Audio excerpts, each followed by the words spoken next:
আসসালামু আলাইকুম, কেমন আছেন সবাই? আজকে ফ্রাইড রাইস রান্না করেছিলাম, সেটাই আপনাদের সাথে শেয়ার করতে চলে আসলাম। প্রথমে 4টা ডিম ভালো করে ফেটিয়ে একপাশে রেখে দিলাম।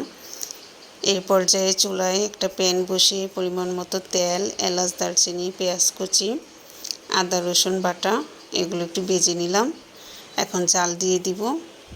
চালগুলো একটু ভেজে নিব। সাধারণত আমরা পোলাও যেভাবে রান্না করি এভাবেই চালটা আমি রান্না করে নিলাম। তো গরম পানি দিয়ে এখন ঢেকে দিব। এই পাশে একটা প্যান বসিয়ে আমি ডিমগুলো ভালো করে ভেজে নিব, একদম জোড়া জোড়া করে ভেজে নিব।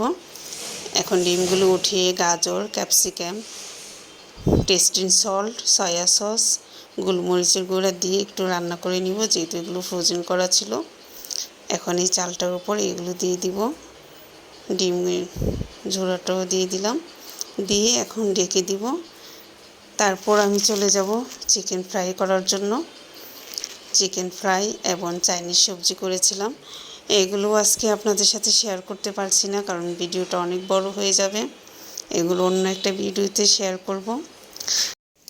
আমি সচরাচর এভাবেই ফ্রাইড রাইস রান্না করে থাকি, তবে মাঝে মাঝে 2-1টা সবজি এবং চিকেন অ্যাড করে। আজকে ওইগুলো কিছুই করিনি, সহজভাবে সহজ পদ্ধতিতেই রান্না করে ফেললাম। আমার কাছে মনে হয় চালটা আদা সিদ্ধ করে পানি ঝরিয়ে ঠান্ডা করে আবার সবজিগুলোর সাথে মিক্সড করা অনেক ঝামেলা। এভাবে সহজভাবে বলেন বা ফাঁকিবাজি বলেন, যেভাবে বলেন এভাবে রান্না করে নিলে সময়টাও একটু বাঁচে এবং তাড়াতাড়ি হয়।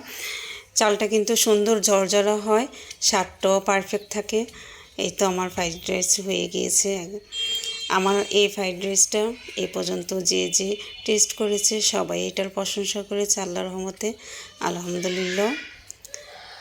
তো আজকে এই পর্যন্তই। আমার জন্য দোয়া করবেন, আমার পাশে থাকবেন। আল্লাহ হাফিজ।